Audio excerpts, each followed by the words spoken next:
Sir हफ्ते भर से ये लोग बाहर नहीं आए। हमें लगा कि शायद काकी को हॉस्पिटल में एडमिट किया होगा, क्योंकि काकी बहुत बीमार रहती है ना। और केतन भाऊ का फ़ोन भी नहीं लग रहा था। और सर इधर के लोग बोल रहे थे कि बहुत बांस मार रहा है, इसलिए हमने आपको बुलाया। बड़े दरवाज़ा खोलो।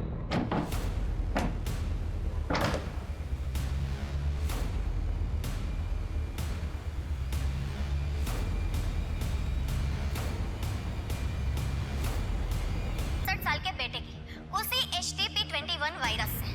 इस वायरस के चलते हुए अब तक 30 मौतें दर्ज हो चुकी हैं, लेकिन अब तक डॉक्टर्स पता नहीं लगा पाए ये वायरस आउटब्रेक कैसे हुआ और इसे कैसे रोका जाए। इंसान को एक सामाजिक प्राणी माना गया है। हम सब समाज का एक अभिन्न अंग है। समाज हमारी सुरक्षा करता है और हम समाज की। पर कहते हैं ना, एक गंदी मछली पूरे तालाब को गंदा कर देती है। वैसे ही एक इंसान और उसका गलत मकसद पूरे समाज की जड़ें हिलाकर रख देता है। नमस्कार, मैं सोनाली कुलकर्णी आपका स्वागत करती हूँ क्राइम पेट्रोल सतर्क के इस नए एपिसोड में। आज की हमारी कहानी एक ऐसे हादसे की है जिसमें अनगिनत लोगों की जानें गई, कई परिवार उजड़ गए, सिर्फ एक इंसान के गुनाहों की वजह से। जनजीवन पार्टी जिंदाबाद! जनजीवन पार्टी जिंदाबाद! जनजीवन पार्टी जिंदाबाद!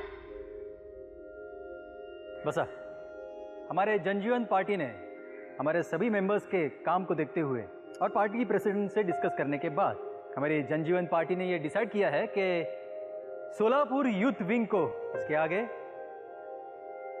जय निकम लीड करेगा।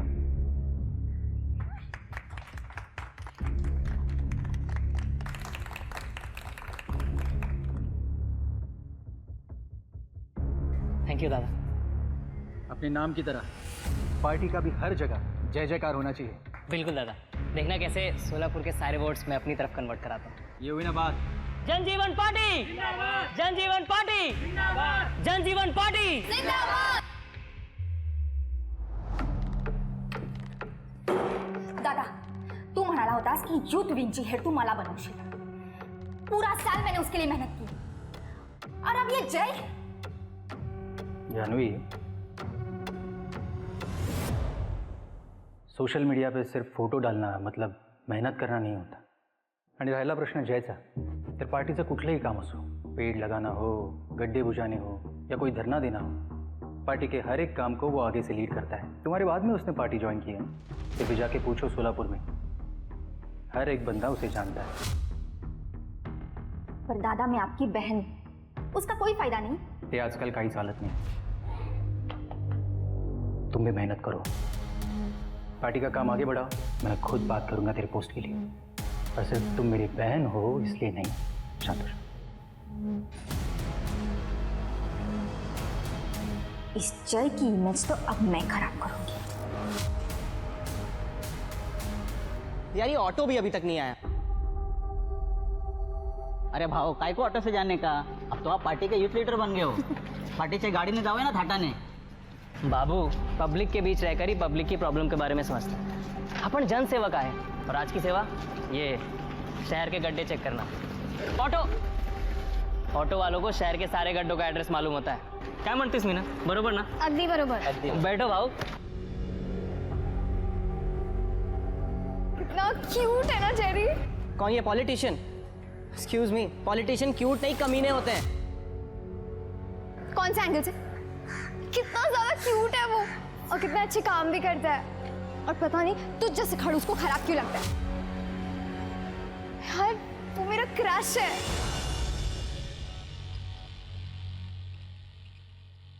आई काय करतेस? बाबा बोलो ना आई को। ना बाबा, ना ना ना ना ना, माँ बेटे के बीच में मैं कुछ नहीं बोलूंगा। पता चला मेरे को नजर की तरह उतार के फेंक दिया। रिस्कस नको। गप्पा बसाओ दोनों। मेरी और मेरी आस्था के बीच मत आइए। मेरा बेटा तरक्की कर रहा है, पहले कॉलेज में टॉप किया और अब सोलापुर का युवा मोर्चा संभालेगा। देख लेना, मेरा बेटा पूरी दुनिया का मुख्यमंत्री बनेगा। हाँ, दुनिया का मुख्यमंत्री बनेगा। ओ बरोबर। वाह, उधर मेरा घर उजड़ रहा है और इधर मेरा बाप अपने सौतेले परिवार के साथ पार्टी कर रहा है। दादा क्या हुआ? घर उजाड़ा है म्हणजे? आइए अंदर बैठ के बात नहीं है, कोई जरूरत नहीं है। इसकी बीवी प्रीति ने मुझे फोन करके सब कुछ बता दिया है। ये कुछ काम धंधा करता नहीं है, बस यहाँ वहाँ मुंह मारता रहता है। प्रीति तलाक लेने वाली है, अच्छा है, मुक्त हो जाएगी। कैसा बाप है रे तू? खुद तो 2-2 शादियां की और मेरा एक घर बसने नहीं दे रहा है। चेतन, तेरी माँ गुजर गई थी इसलिए मैंने दूसरी शादी की है, और तू क्या करता है? तेरी बीवी जिंदा है फिर भी शी। प्रीतीने मला सगळं सांगितलंय, तू पुन्हा काम सोडलंस ना? प्रीति के साथ हूं मैं। ये नौबत मुझ पर नहीं आती अगर तू अपना बाप का फर्ज निभाता तो। मुझे बिजनेस से आउट कर दिया और इस सौतेले को सर पर बिठा के रखा है। इसको तो मैं मेरे बेटे की तरफ देखना भी मत। क्या कर लेगी तू? दिखाता हूं मैं तुझे। बड़े भाई की तरह इज्जत देता हूं मैं आपको। मेरी आई से ऊंची आवाज में बात नहीं करना। निकाल साला। देख लूंगा मैं तुम सबको।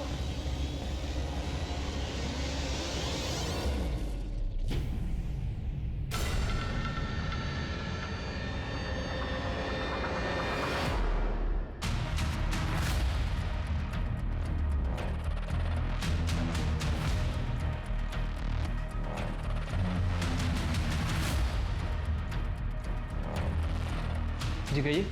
एक कंप्लेंट लिखवानी है।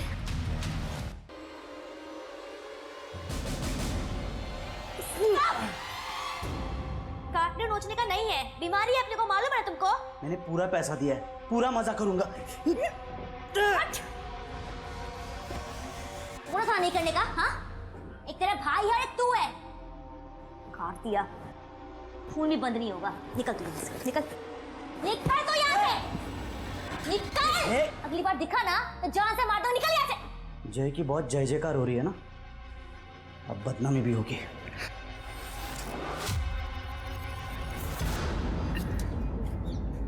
भाव थोड़ा सा यहाँ पे डालो ना।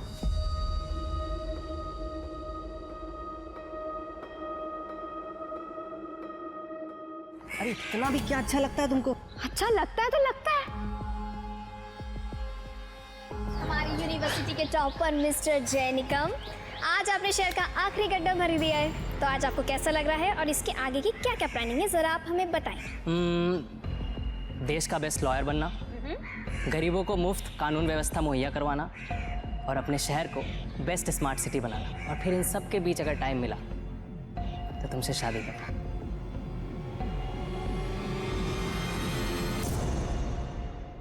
Will you marry me, Meenal Pawar? Mister जय निकम, सच में? ले, तेरा क्रश पहले से ही बुक्ड है। यस। हैप्पी? चले अब।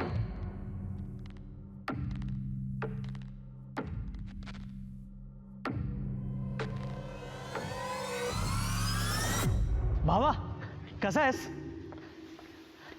दादा आप? जय, अच्छा हो तू मुझे इधर मिल गया। मैं तुझे सॉरी बोलना चाहता हूँ जय। उस दिन प्रीति के जाने की वजह से मैंने तुम लोग को ना जाने क्या कुछ बोल दिया। आई एम रियली सॉरी जय।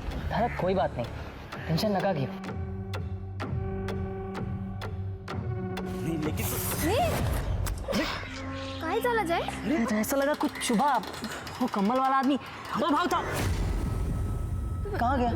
जय तू बोले तो डॉक्टर के पास चले। अरे ये मेरा छोटा भाई है और हम निकम खानदान के बेटे हैं। इतना सा चुभने से कुछ नहीं होता हमको। क्या बोलता बाबा? हाँ? हो सकता है सेफ्टी पिन होगा उसके कम्बल में, हाँ वही चुप गया होगा। पक्का ना जय? हाँ टेंशन नहीं।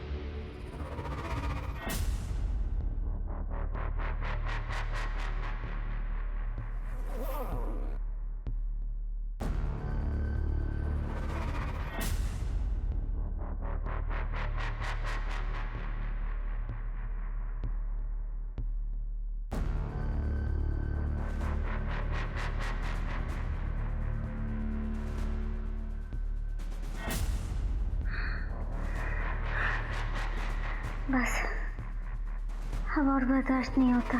बस कुछ दिन और।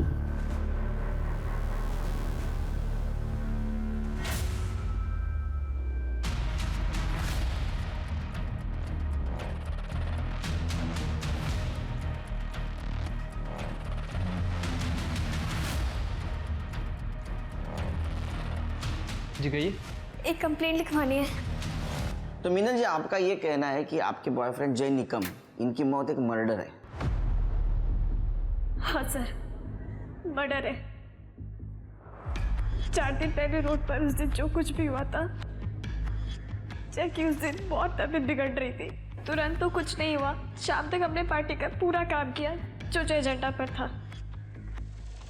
जैक को अच्छा नहीं लग रहा था, शाम होते होते उसकी हालत बहुत बिगड़ने लगी थी सर। और ये देखिए।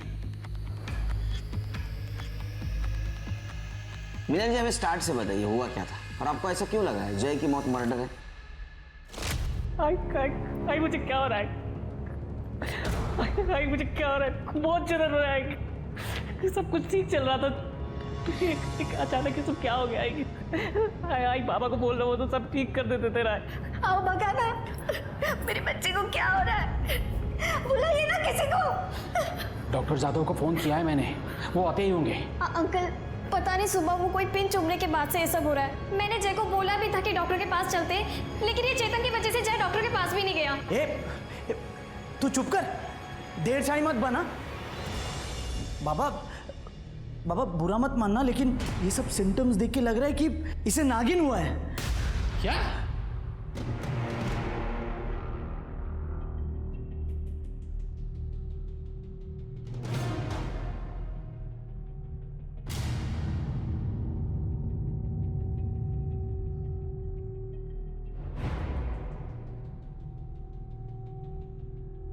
हे नाग देवता, मेरे बेटे की मदद करो, रक्षा करो। आंटी, आपको यहाँ खड़े 1 घंटा हो गया है, आप समझ क्यों नहीं रही हैं? इस बीमारी का नाम नागिन है, लेकिन इसका नाक से कोई लेना देना नहीं है। आंटी, जय को ट्रीटमेंट की जरूरत है। चुप करो तो, आजकल के बच्चों को कुछ नहीं पता। नागिन का श्राप होता है ये श्राप। हाथ जोड़ो और प्रार्थना करो मेरे बेटे के लिए। डॉक्टर ने बोला जय का ब्लड टेस्ट करते हैं। ब्लड टेस्ट की जब रिपोर्ट आई तब पता लगा उसमें एक अजीब किस्म का वायरस है। डॉक्टर ने बोला था कि ये सिम्टम्स नागिन जैसे हैं, पर ये कुछ और है। और फिर डॉक्टर ने कहा कि अब दूसरे ब्लड टेस्ट करते हैं। फैमिली और पार्टी वालों की इज्जत बचाने के लिए जय को हॉस्पिटल में एडमिट नहीं किया गया। काका, अभी डॉक्टर तो कुछ बोल नहीं रहे हैं, शायद उन्हें और टाइम चाहिए। लेकिन अभी तो उन्हें यही लग रहा है कि ये कुछ सेक्शुअली ट्रांसमिटेड बीमारी है।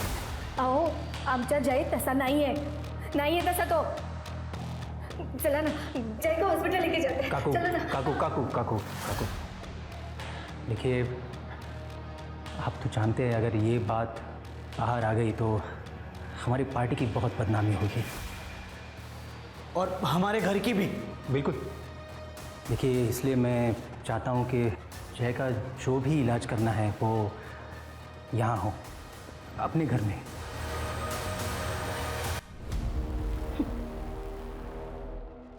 बहुत घमंड था मेरे दादा को तुझ पे, तुम्हारी इमेज पे। अब देखो, तुम्हारी इमेज ने तुम्हें हॉस्पिटल जाने के भी लायक नहीं छोड़ा। जानवी से पंगा लेना किसी के लिए सेफ नहीं होता।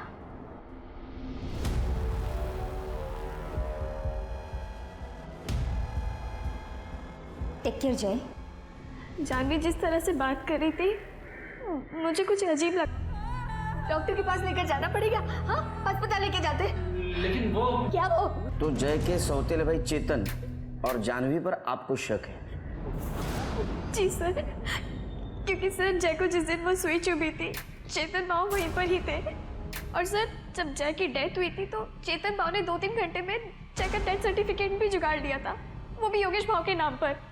सर मैं चाह रही थी कि जय का पोस्टमार्टम हो, लेकिन चेतन भाव ने किसी को पूछा तक नहीं। तो आपके पार्टी के हेड योगेश भाऊ, उन्होंने चेतन को रोकने की कोशिश नहीं की? सर योगेश भाव पार्टी के काम से मुंबई गए हुए थे, हमने उन्हें कांटेक्ट किया, वो तुरंत वापस आए। और जब वो वापस आए तो उन्होंने क्रियाक्रम रोकने की भी कोशिश की, पर तब तक क्रियाक्रम हो चुका था और जय की बॉडी जल चुकी थी। लेकिन जय को ये बीमारी भी तो हो सकती है। नहीं सर, डॉक्टर को इस बीमारी के बारे में ज़्यादा समझ नहीं आया, पर उन्होंने ये ज़रूर कहा था कि ये सेक्शुअली ट्रांसमिटेड डिजीज़ है। और सर यही वजह है कि मुझे जय का मर्डर लग रहा है, क्योंकि सर जय ऐसा था ही नहीं। जय आइक ना, हो आज मेरे घर पे कोई नहीं है तो दरवाज़ा अच्छे से लॉक करके सोना। जय प्लीज आज मेरे घर पे रुक जाओ ना। बग मीनल,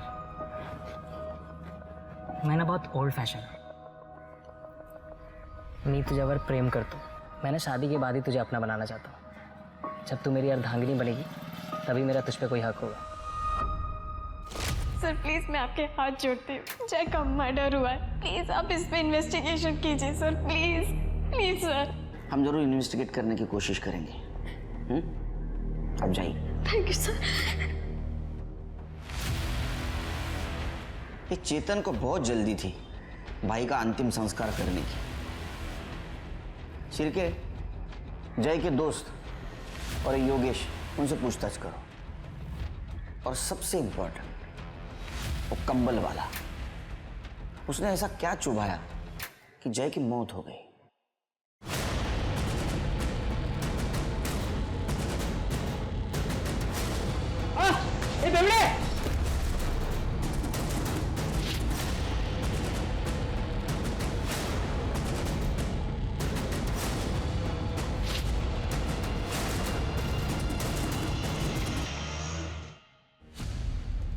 गुड लॉर्ड, प्रतीक, हाँ डिड यू सी?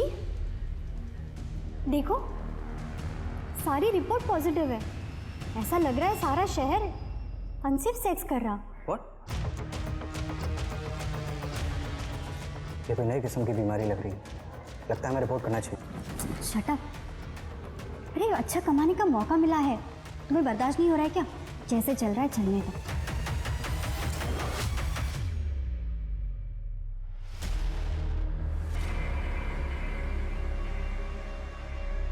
इतना फीवर कैसे हो गया तुझे?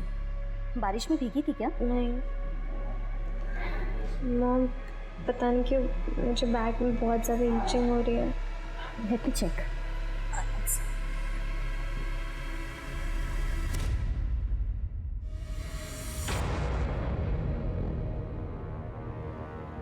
Nathan! Nathan! Come here! What happened? ये देखो, हार्पिस नागिन। टेल मी निया, टेल मी, किसके साथ सोकर आई है? तुझे पढ़ने भेजा था या ये सब करने के लिए? वो मैंने सच में ऐसे कुछ नहीं किया, ट्रस्ट मी। ये एक सेक्सुअल डिजीज है निया। एक गॉड फियरिंग इंसान ये सब कभी नहीं करेगा। तूने हमारी फैमिली की नाक कटा दी। वो मैंने ऐसा कुछ नहीं किया है पापा, सच में। Shut up! अब जब तक तू पूरी तरीके से ठीक नहीं हो जाती, यही रहे इस कमरे के अंदर, और तेरा फोन भी मैं अपने साथ लेके जा रही हूँ। प्लीज नहीं, वो मैंने कुछ नहीं किया।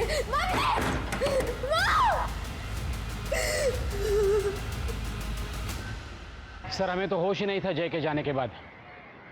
चेतन ने किया सब कुछ। क्या आपको ऐसा नहीं लगता कि ये सब आपके बेटे और जय के सौतेले भाई चेतन ने किया होगा? क्योंकि जय सेक्सुअली एक्टिव नहीं था, उसकी गर्लफ्रेंड ने बताया। काय? म्हणजे चेतन ने जय को मारा? मेरे जय को चेतन ने मारा? नहीं मंगला, चेतन? मंगला, मंगला नहीं, मंगला, मेरे जय को मारा? मंगला रुको। ने मेरे जय को खून किया? मैं ये मार डालूंगी। छोड़ो। छोड़ोगी नहीं। आप लेके जाइए, लेके जाइए। सर क्या बेवकूफ़ औरत है ये? उसका बेटा मरा है, जिसको तुमने घाई घाई में जला दिया। सर मैंने उसको जलाया क्योंकि उसके गंदे धंधों का कोई सबूत ना रहे। हम इज्जतदार लोग हैं सर, और अगर किसी को पता चलता कि उसको नागिन हुआ है, सब बर्बाद हो जाते, और मेरे बाबा का बिजनेस भी, और उस बिजनेस में मेरा भी हिस्सा है। डॉक्टर का नाम क्या है? डॉक्टर जाधव। सर नहीं पापा, बेटा डरो नहीं, बेटा मत रो, इंजेक्शन ले ले तो जल्दी ठीक हो जाएगा। डॉक्टर साहब, मेरा बेटा ठीक नहीं होगा क्या? आपने जो दवाइयाँ बोली थी वो भी दे दी, खूब महंगा है तो औषध। बाबूराव, ये HSV है, ये कभी ठीक नहीं होता।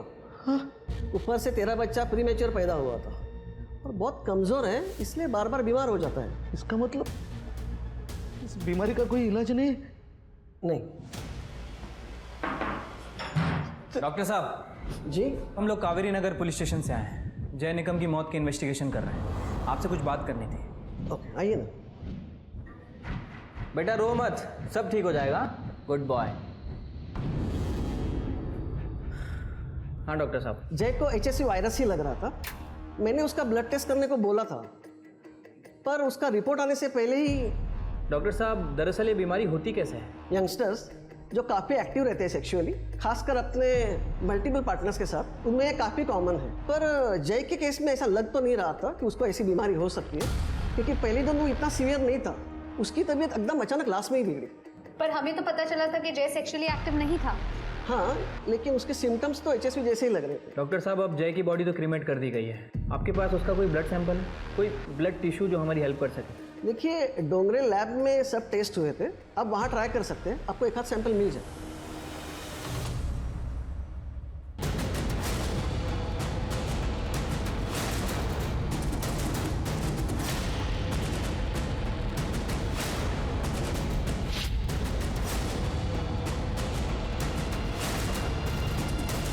Welcome doctor. Shirke, Tripti, doctor Vipul Rao है, बैठिए। हेलो।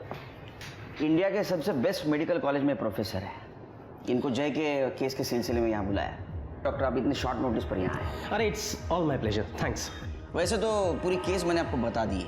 एनी न्यू इन्फॉर्मेशन, कुछ नया है हमारे पास? हमारा मेन सस्पेक्ट चेतन निकम बहुत ही लालची इंसान, उसको अपने फादर का बिजनेस चाहिए था। ये सब कुछ करने का उसके पास एक बहुत बड़ा मोटिव है, लेकिन उसका कोई मेडिकल बैकग्राउंड नहीं।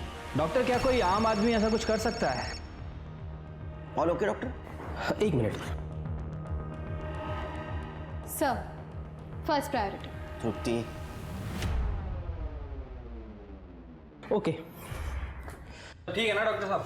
हाँ सब ठीक है। देखिए, आप इस केस के बारे में मुझे थोड़ा जल्दी बताइए। हमने जय के फैमिली डॉक्टर से बात की। उनका कहना है कि उसको शायद HSV वायरल इन्फेक्शन हुआ था, अचानक से तबीयत बिगड़ गई और ये सब कुछ हुआ। डॉक्टर के लिए केस बहुत अजीब था और ये सब कुछ बहुत तेजी से हो गया। हमारे पास कोई ब्लड रिपोर्ट्स या DNA सैंपल्स हैं क्या? जी सर, मैंने डोंगरे लैब से बात की है, वो शाम को फाइल्स लेकर यहीं आ रहे हैं।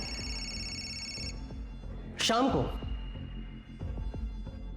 देखिए, इतनी सीरियस बात चल रही है और आप लोग इतने आराम से काम कर रहे हैं। केलकर जी, आपके पास जैसे रिपोर्ट्स आती हैं, आप सबसे पहले मुझसे कांटेक्ट करेंगे, मुझे भिजवाएंगे वो। Okay, I M clear enough? Thank you. कमाल आदमी है ये, हमसे ज्यादा तो इस डॉक्टर को गाई है। ठीक है, हम हमारा काम करते हैं। जिस एरिया में जय को सुई लगी थी उस एरिया का CCTV फुटेज कलेक्ट करो, मिनल से क्रॉस चेक करो और उस कंबल वाले के बारे में इंफॉर्मेशन निकालो। देखो उस एरिया में किसी ने कुछ देखा क्या। आखिर जय को इस तरह कोई क्यों मारेगा? ये सच में मर्डर है या कोई नई बीमारी? जेरी, एक बात बताओ बेटा, क्या तुम्हारे और निया के बीच I mean, कुछ फिजिकल? नो आंटी, ऐसा कुछ भी नहीं है। देखो Jerry, I am telling you clearly, marriage के पहले ये सब करना मतलब सीधे हेल में जाना। आंटी ट्रस्ट मी, ऐसा कुछ भी नहीं हुआ है हमारे बीच में। और एक्चुअली निया को तो ये भी नहीं पता है that I like her. What?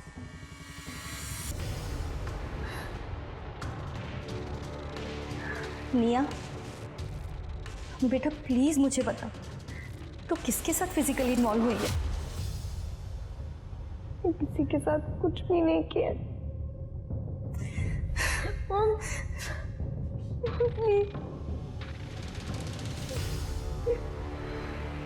नमस्कार। बस आप अरे अरे अरे अरे अरे अरे केळकर साहेब काय हे हा? यावेळी ना आपण एक परमनंट स्लॅब टाकून घेऊया। पर वो आपके पार्किंग का भी काम बाकी है ना, वो भी कर लेते इस बार। अरे कदम साहब, पार्किंग नो पार्किंग सब कुछ चलता रहेगा, लेकिन इस सब के बावजूद भी हमारा काम चालू रहना चाहिए। एकदम बराबर। बोलिए, तो मैं क्या सेवा करूं अभी आपकी? वो जय निकम आपका कार्यकर्ता था ना? हाँ, कार्यकर्ता तो था, पर उससे भी ज़्यादा छोटे भाई की तरह था मेरे।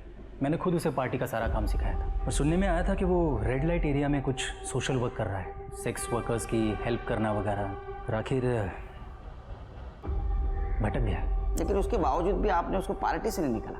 नहीं हटाया, क्योंकि उसका सोशल मीडिया पे काफ़ी अच्छा होल्ड था, लोगों के बीच जाकर काम करता था, पार्टी के हर एक काम को आगे से लीड करता था। और अगर ऐसे वक्त में मैं इसे पार्टी से निकाल देता तो फिर पार्टी के लिए तो ये सुसाइडल स्टेप हो जाता। नहीं, हमने सुना आपके बहन से उसका पंगा था।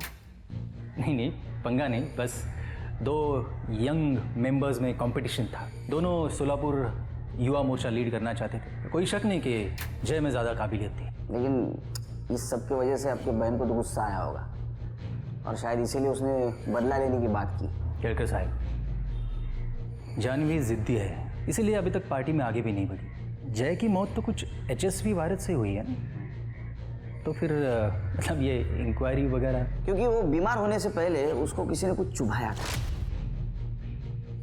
और उसकी बॉडी भी जल्दबाजी में जलाई गई। मैं जानता हूँ। मैं उस वक्त मुंबई में था। उसी वक्त मुझे चेतन का फ़ोन आया था, कह रहा था कि अगर उसकी बॉडी जल्दी नहीं जलाई तो फिर वो बीमारी पब्लिक कर देगा, उसके फ़ोटोग्राफ्स पब्लिक कर देगा। और आप तो जानते हैं पार्टी का इमेज का जब सवाल होता है तो खराब लगता है। ठीक है, आप जा सकते हैं, लेकिन आप और आपकी बहन शहर छोड़ के मत जाइए। हाँ ठीक है, अच्छा लगा। हाँ। मुझे डाउट आ रहा है शिरके, ये योगेश को चेतन ने जय की बीमारी एक्सपोज करने की धमकी दी थी और इसने बॉडी जलाने दी। इसके बहन पे ध्यान रखो, टेढ़ी खीर है वो। सर। अरे डॉक्टर आप? जी केलकर साहब, रिपोर्ट्स आई क्या? नहीं अभी तक नहीं आए। देखिए ये बीमारी इतनी बुरी तरह पूरे शहर में फैल रही है और आप लोग हैं ना केलकर साहब, ये एक नए किस्म का वायरस है, एक नया वेरिएंट है। नए किस्म का वायरस? जी, इसके सिम्टम्स बिल्कुल HSV जैसे हैं, यानी कि नागिन जैसे, लेकिन ये उसके मुकाबले कहीं ज़्यादा खतरनाक है। डॉक्टर्स ने इसे नाम दिया HTP-21 वायरस। HSV एक सेक्सुअली ट्रांसमिटेड डिजीज़ है और ऐसा लगता है कि HTP-21 भी इसी तरीके से फैल रहा है पूरे शहर में। जय इस बीमारी का पहला पेशेंट था और अगर हमें उसकी रिपोर्ट्स मिल जाएं तो हमें ये बीमारी ठीक करने में मदद मिल सकती है sir, as simple as that. Kelkar साहब देखिए, आपके पास जैसी ही रिपोर्ट्स आती हैं आप सबसे पहले वो रिपोर्ट्स मुझे भिजवाएंगे, मुझसे कांटेक्ट करेंगे। Thank you. हेलो, हाँ बोलिए, किधर है? सर इनकी बातें सुन के तो लग रहा है केस सॉल्व करने नहीं बल्कि हमसे इन्फॉर्मेशन निकालने के लिए आए। इसका बैकग्राउंड चेक करो। सर पुलिस अक्सर क्रिमिनल और क्राइम को समझ के परख के क्रिमिनल की मानसिकता पहचानती है और मुजरिम तक पहुंचती है, पर एक वायरस की मानसिकता क्या सुराग दे पाती पुलिस को? इसलिए पुलिस ने अपनी सारी इन्वेस्टिगेशन, शक की सारी सुई ऐसे लोगों की तरफ मोड़ दी जिनका साइंस या मेडिकल बैकग्राउंड हो, पर वहाँ भी उन्हें कुछ ज़्यादा सफलता नहीं मिल रही थी। दूसरी ओर इस महामारी से मरने वालों की तादाद बढ़ती जा रही थी। पुलिस के पास सस्पेक्ट्स कम थे और समय उससे भी कम। मुबारक हो शबनम, अब तुम्हारा मिशन पूरा हुआ।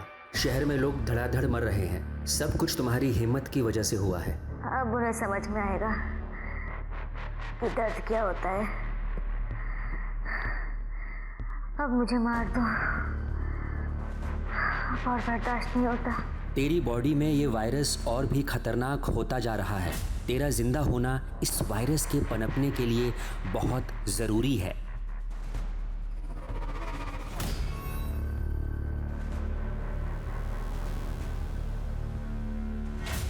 सर ये चेतन के पीछे एक हवलदार लगाया था और उसकी मेडिकल हिस्ट्री भी चेक की। सर चेतन ने ना तो कभी किसी मेडिकल हिस्ट्री वाले से बात की है और ना ही कभी उसके टच में रहा है। तो जय को ये बीमारी हुई कैसे? सर सेम हाल जानवी का भी है। उसका सारा टाइम फोटोज खींचने में और उन फोटोज को सोशल मीडिया में अपलोड करने में जाता है। बाकी उसके कॉल रिकॉर्ड्स भी क्लीन है।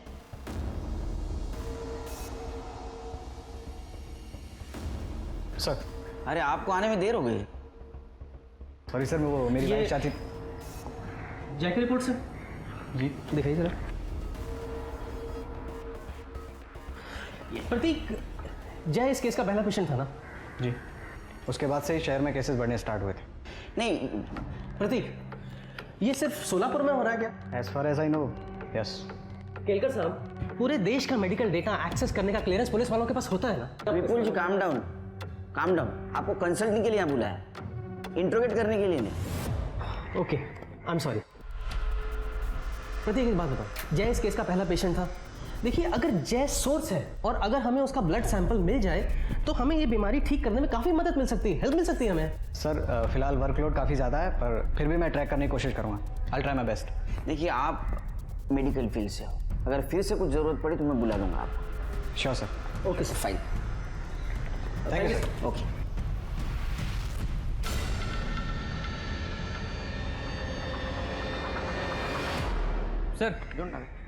सर ये विपुल की हिस्ट्री तो बहुत गड़बड़ है। 1 साल पहले उसे हॉस्पिटल से निकाल दिया गया था। अरे देवा। सर और तो और इस विपुल को हाइपोकॉन्ड्रिया है। क्या है? हाइपोकॉन्ड्रिया। अच्छा ये नवीन का है? सर यानी कोई भी बीमारी से डर, शायद इसलिए वो इतना अजीब बिहेव करता है। मतलब गुस्से वाला सन की डरा हुआ आदमी। अरे बाप रे, ऐसा आदमी तो टिकिंग टाइम बम से भी डेंजरस होता है। इसके ऊपर नजर रखो। अरे प्रतीक, कहाँ गए थे? ये देखो, एक लड़की की रिपोर्ट मिली है, निया पिंटो। इसकी रिपोर्ट बिल्कुल जय निकम की रिपोर्ट से मैच करती है। अब देखना, इसे यूज करके हम अच्छे पैसे कमाएंगे। बताओ ना, तुम्हें आइडिया कैसे लगा? प्लीज डोंट बी सिक मीरा। इंसानियत कहाँ गई है तुम्हारी? हम जय और निया दोनों की रिपोर्ट पुलिस को देने वाले हैं, दैट्स इट। सर, जय की रिपोर्ट बहुत अजीब थी। HSV इन्फेक्शन था उसे, पर बहुत खतरनाक। HTP 21। सर, जय के बाद हमारे पास लगभग 33 रिपोर्ट्स आई हैं और उनमें से 24 लोगों की बॉडी में सेम वायरस है और ये वायरस अपने आप को बहुत जल्दी कल्टीवेट कर रहा है। सर, मैं आपको एक शॉकिंग केस दिखाता हूँ। ये दोनों केसेस में सिम्टम्स सेम। निया पिंटो। सर, इसकी ब्लड रिपोर्ट और जय की रिपोर्ट में काफ़ी सिमिलैरिटी है। इसके ब्लड में 98% तक वायरस काफ़ी एक्टिवेट हो गया है। और सर, इंटरेस्टिंग बात यह है कि निया वर्जिन है और ये वहाँ के डॉक्टर से पता चला है। वो वर्जिन थी, इसका मतलब उसे बीमारी नहीं होनी चाहिए थी। देखिए, मुझे लगता है कि हमें निया और जय, इन दोनों के जो ब्लड सैंपल्स हैं मुंबई भेज देने चाहिए किसी वायरस के बहुत एडवांस्ड और बड़े लैब। आप वो सैंपल्स मुझे दे दीजिए, मैं खुद भिजवा देता हूँ। अरे आप क्यों तकलीफ कर रहे हैं विमल जी? सिर्फ ये सैंपल उस लैब में मुंबई भिजवा देना और रिपोर्ट जल्द से जल्द मंगवा लेना। अच्छा, इसके पहले ऐसी बीमारी कभी फैली है? जी सर, महामारी होती है, पर ये उससे अलग है। I mean, टारगेटेड बीमारी है। और सर, इसके पीछे एक थियरी भी है। क्या? सर, जब भी कोई फार्मा कंपनी अपनी नई ड्रग लॉन्च करती है तो उसका सक्सेस बीमार लोगों से डायरेक्टली प्रोपोर्शनेट होता है। आप जानते हैं ऐसे किसी नए ड्रग को? हाँ sir, the leading pharma private limited. ये कंपनी सेक्सुअली ट्रांसमिटेड वायरस पर रिसर्च कर रही है। पर सर, इंडिया में HSV इन्फेक्टेड लोग बहुत कम हैं। I mean, life threatening cases. इसको अटेंशन तभी मिलेगा जब केसेस बढ़ेंगी और लोग मरेंगे। शिरके, ये लीडिंग फार्मा कंपनी के बारे में पूछताछ करो। और वो निया के डॉक्टर, उनसे पूछो निया से कब मिल सकते। मेरे मॉम डैड का है? पता नहीं, तुम आराम करो। एक्सक्यूज मी, निया, हम जय निकम की डेथ को इन्वेस्टिगेट कर रहे हैं। उसी सिलसिले में हमें तुमसे कुछ क्वेश्चंस पूछने हैं। निया, तुम्हारे ब्लड रिपोर्ट से पता चला है कि तुम्हें भी वही बीमारी हुई है जो जय को हुई थी। जय को भी? हाँ निया, 19 सितंबर की सुबह जय को कुछ चुभाया गया था, जिसके बाद उसकी तबीयत बहुत बिगड़ गई थी। 19 सितंबर, उस दिन शाम को मैं कॉलेज से शाम को घर जा रही थी, तब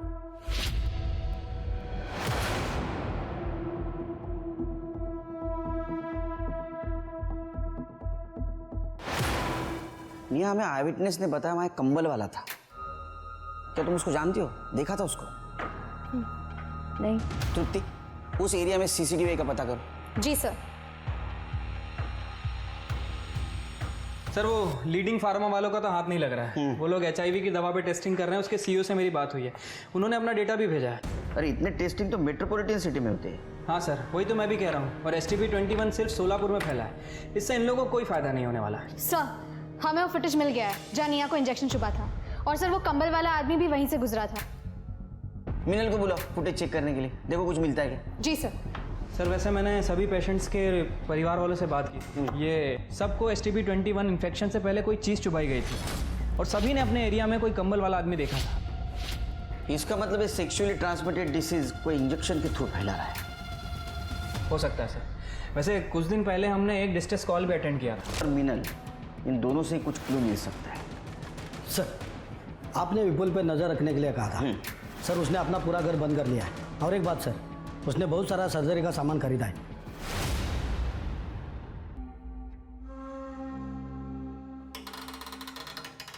आई सॉरी आई, मुझे ये करना पड़ेगा, नहीं तो मैं मर जाऊंगा आई, और मैं मरना नहीं चाहता।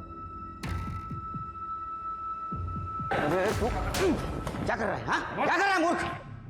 ये मेरी माँ है, इसको भी HTP 21 है। मैं सिर्फ इन्फेक्टेड स्किन निकाल रहा था, वरना वो मुझे भी हो जाएगा। दिमाग खराब है तेरा? हाँ, ये लोग कंटेजियस नहीं है। अगर ऐसा होता तो पूरा शहर बीमार हो जाता, मर जाता पूरा शहर। कोई इस बीमारी को इंजेक्शन के थ्रू फैला रहा है। घेऊन चालायला. इसको खुला छोड़ना वायरस से भी डेंजरस है. चल. नहीं सर, इसमें भी फेस विजिबल नहीं है उसका.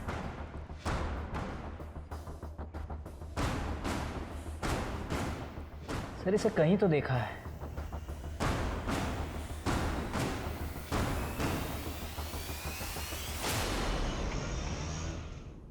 जैन सर, जैन. इस वायरस की वजह से शहर में 32 लोगों की मौत हुई है. अगर यही हाल रहा ना तो सारे हॉस्पिटल भर जाएंगे. एक आदमी जिंदा नहीं रहेगा शहर में. सर मुझे लग रहा है कि इसके पीछे उस कंबल वाले का ही हाथ है. तो ढूंढो उसे शेर के. सर मुंबई वायरस लैब से जय और निया की ब्लड रिपोर्ट आ गई है. सर रिपोर्ट के हिसाब से दोनों के ब्लड में हर्पीस वायरस नाम का खतरनाक वेरिएंट है H-MEGA2.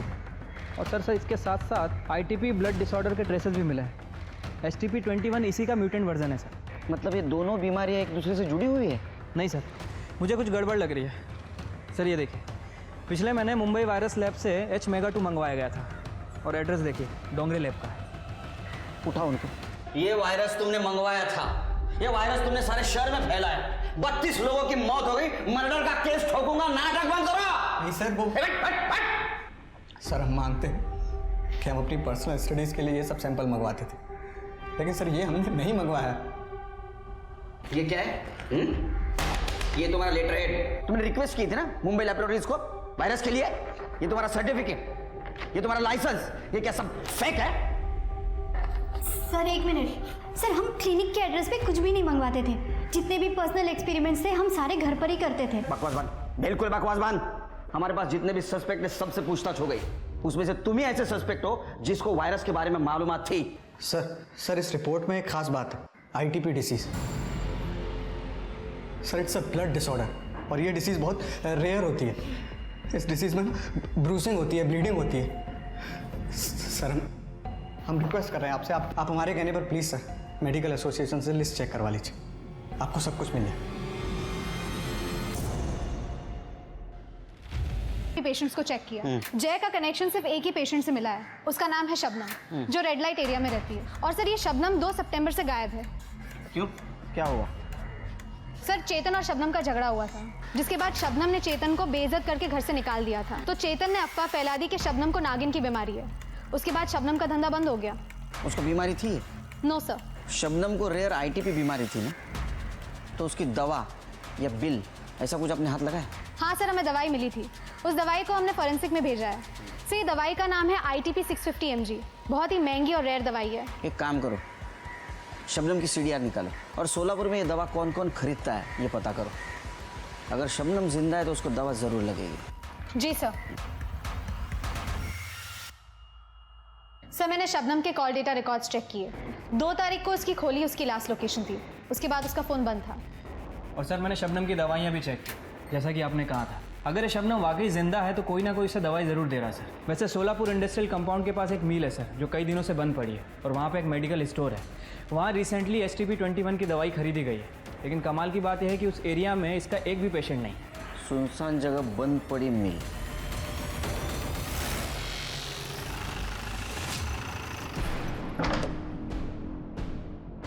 शबनम सर ये डस्टबिन में से PPE किट, इंजेक्शन और ग्लव्स मिले. फॉरेंसिक के लिए भेज दो. Yes sir. शेर के ये अफवाह चेतन ने फैलाई थी ना, उठाओ उसको.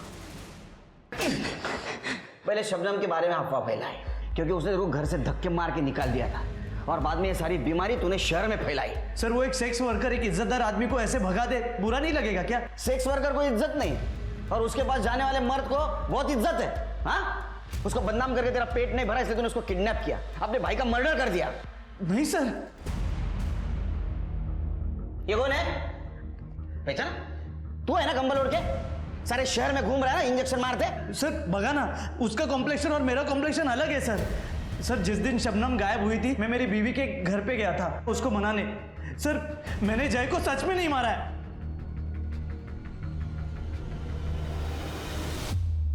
सर मुझे याद आ गया मैंने इस आदमी को कहाँ देखा है. सर जादव की क्लिनिक में.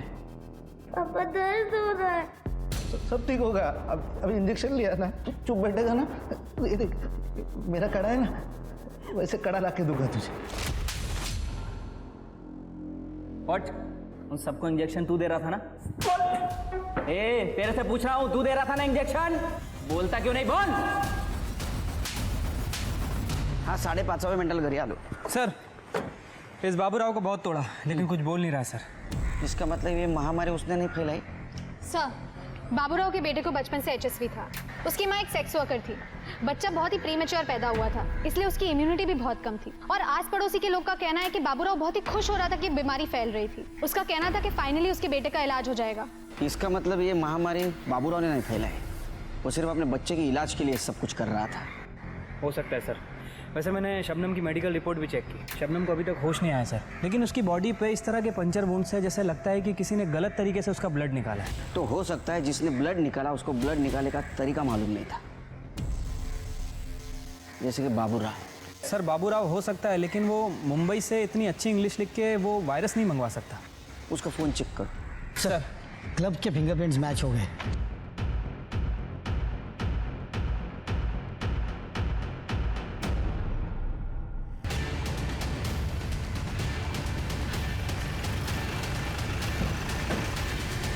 नमस्कार केळकर साहब। अरे केळकर साहब, क्या चल रहा है? क्यों उठाए मुझे? तेरे से बात तो बाद में करेंगे, तेरी चमड़े उधेड़ूंगा पहले। वैसे तो 3rd डिग्री भी बहुत कम है तेरे लिए। हाथ नहीं लगाना। शबनम को होश आया और उसने सब कबूल किया। तेरा और उसका प्लान था ना ये। तेरे फिंगरप्रिंट भी मैच हुए और बाबूराव ने कबूल किया है। ये HTP-21 वायरस बाबूराव इंजेक्ट करता था ना। 47 लोगों की जान गई है। 47 लोगों का मर्डर किया है तुमने। हाँ, किया है मैंने मर्डर, पर मारना सिर्फ एक को चाहता था मैं, उस जय को।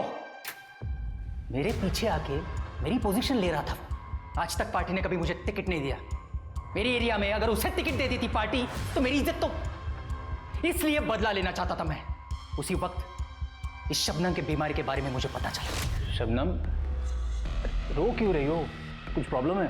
साहब आप कितने अच्छे हैं। और वो चेतन, उसने हमारा धंधा बंद करवा दिया। बोलते कि मुझे नागिन है। अब कोई ग्राहक भी नहीं है मेरे पास, कोई नहीं आता मेरे करीब। निकम भाइयों ने तो मेरे भी नाक में दम करके रखा है।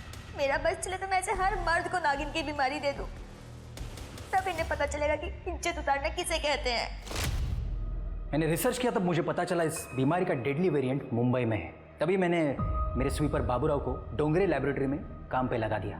मैं जानता था उसके बेटे को वही बीमारी है। मैंने उससे कहा कि ये बीमारी अगर लोगों में फैलेगी ना तो गवर्नमेंट इस पे दवा निकालेगी, तेरे बेटे का फ्री इलाज हो सकता है। फिर क्या, बाबूराव हर एक बात मानने लगा मेरी। उस डोंगरे लैबोरेटरी से सर्टिफिकेट, लाइसेंस, डिग्री सब कुछ चुरा के उसने मुझे दे दिया। मुंबई से वो डेडली वेरिएंट मैंने एक्सपेरिमेंट के नाम पे इस डोंगरे लैब के एड्रेस पे मंगवा लिया, जो उस स्वीपर बाबूराव ने मुझे दे दिया। मैं जानता था अगर मेरा काम नहीं हुआ तो ये वायरस मुझे फिर लगेगा, क्योंकि मैंने पढ़ा था इस वायरस को स्टोर करने का सबसे अच्छा तरीका ह्यूमन बॉडी। उस वायरस को जय के बॉडी में इंजेक्ट कर दिया। उसी दिन जय ने ब्लड डोनेट किया और लोग धड़ाधड़ मरने लगे। मैं जानता था इस बात का मुझे पॉलिटिकल एडवांटेज भी मिलेगा। इस बात को लेके मैं गवर्नमेंट को घेर सकता हूँ। फांसी से कम सजा नहीं होगी, ये तो मैं देखूंगा। कुछ नहीं कर पाओगे तुम, बाहर आ जाऊंगा मैं। योगेश, शबनम और बाबूराव किसी वायरस से कम नहीं लगते। याद रखिए, इंसान है तो उसकी इज्जत है। जब इंसान ही नहीं बचेगा तो इज्जत, पावर, कुर्सी का फायदा क्या। अब मैं सोनाली कुलकर्णी आपसे इजाज़त लेती हूँ। क्राइम पेट्रोल सतर्क के साथ मेरा ये सफ़र फिलहाल यहीं तक का था। अभी कुछ समय के लिए मैं एक ब्रेक ले रही हूँ। मैं अपने क्राइम पेट्रोल की टीम का और दर्शकों का तहे दिल से शुक्रिया अदा करना चाहती हूँ आपके प्यार और साथ के लिए। कल से क्राइम पेट्रोल सतर्क का एक नया अध्याय शुरू हो रहा है, जिसमें अनेकों हैरतंगेज जुर्म की कहानियाँ आपके सामने लाई जाएंगी, जो आपको चौंकाएंगी और आपको चौंकना भी करेंगी। तो देखते रहिए क्राइम पेट्रोल सतर्क, रात 10 बजे सिर्फ सोनी टीवी पर। अपना और अपनों का ख्याल रखिए और कोविड और क्राइम से डट कर लड़िए। जय हिंद।